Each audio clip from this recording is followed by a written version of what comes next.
Hi, I'm Eddie Obeng, and welcome yet again to How.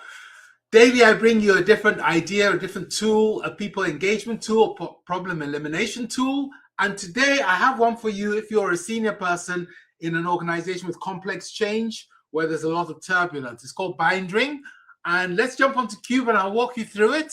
So there you go. We're on Cube where the sun is always shining. This is the Cube orientation. If you come on Cube, you'll start here. It basically starts by welcoming you with a team, but you can do that at your own leisure. This is where you get your certificate from. Then you never have to come here again. But the most important thing over here is that you get a chance to be able to have a look at the wonderful Cube environment. So we built this because Steve Renshaw created a picture.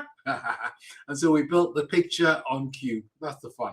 So let's go to this area called productivity. Let's go and have a look there. There we go.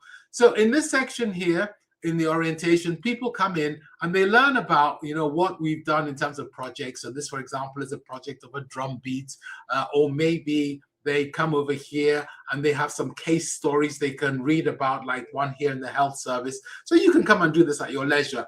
These are complex case studies. This is case studies about complex change. And that's where this particular idea of BindRing comes from. So I was working with a company which was at the time was called Sandoz, with a chap called Jack Racklaws and a lady called Jeanette Swan. And they were brilliant people. And then they got involved in basically a merger between two companies, Sandoz and Ciba, to create what we now know as the global giant Novartis. And I was working with them, and they'd done a lot of change, and they were really ahead of the game. And the headache, of course, which you may not realize, is that when you are trying to run complex change, you have a big headache. The headache is very simple. Once you put complex change into a situation, you risk a lot. You risk a lot. Even if it's a merger, which is supposed to be making everything better, the risks go up. Why? Because there are a group of people in your organization, and I'm going to draw them down here as if they're a normal distribution curve. So let me draw them as if they're a normal distribution curve. So let's pretend these are the people in your organization. I'll do them as a normal distribution curve. And over here are your really secret top performers. These are the guys who, they're just incredible. In a day, they do what 10 people do. Over here are the people who are sort of hanging on, clinging on, and you're trying to develop them new or whatever. And here is the sort of the general bulk of people.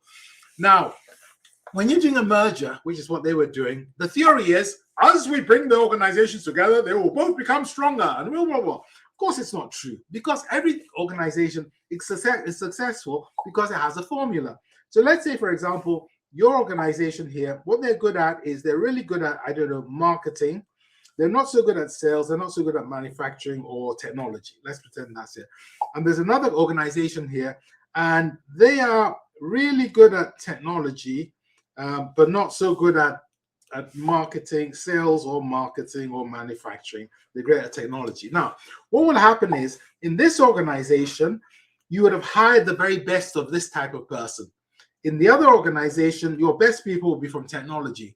When you put the two together, one of the headaches you've got is the culture here really values and rewards these guys. Culture over here values and rewards these guys. Merging is not possible, because merging is going to create a new culture, and that new culture will be different. And it will completely mess up things which are going on at the moment. But also, who's going to find it the easiest to leave the organization? Turbulence, I'm not sure about my job, my company's getting strange, I used to be the top marketing person, we're joining a company which is good at technology, will I still be important? It's all your key people. They're the most likely to be able to jump, and they're the most likely to get jobs. These people are unlikely to jump or get jobs, and these people will just be wondering whether or not they can jump and get jobs. So your headache is, how do I hold on to the people I want to whilst I'm going through the change? And that's what BindRing is about. And in their organization, the business had a formula which they were working to. They were very, very good at certain things, as I've described. And the theory about trying to merge, it's not a thing. I've never seen a merger which has been a merger. They always take overs. And when they take over, one group dominates the other and you get a problem. So BindRing is basically a way of standing in front of the problem and thinking about the critical jobs and roles, or thinking about the critical people, or thinking about what I call showstoppers, the people who, if they leave, everything falls apart, or thinking about what I call the energizers, the people who animate the organization, or the nodes. There's some people everyone goes to talk to, or the really core people who you can't move without, and try and pick out specific individuals. And then BindRing is really about how do you start that conversation to ring fence your critical players. And what happened with Jack was I did him a bubble diagram, so a root cause map for his organization. It was much more complex than this. And so I explained to him that these were the people we had to look after. Otherwise, they would try and jump. And like everything, whenever I do something strange like that, like a bubble diagram, people go, yeah, how would you know the future? And it was quite funny because he then called me up and said, you know, you were telling me about these people I had to ring fence. Well, one of them just started to. And so from then we were able to ring fence them. And from there, I built the analysis of the BindRing. So that's it. Always ring fence the key people. Don't treat everyone the same. Treat them as if they're in a normal distribution curve. Really focus on the ones you want to keep. Remember, the culture is going to change after any merger. So you have to persuade them to stay. Otherwise, everything falls apart. And the goose, basically, that laid the golden egg, which is you're hoping to get from the merger, you'll kill the goose. So that's me. There's a quick guide if you want it. qb.cc/pets/BindRing. Have a look at that. Subscribe to the newsletter, Pet of the Week, which comes out weekly. And good luck with your growth and your merging. Thanks. Bye.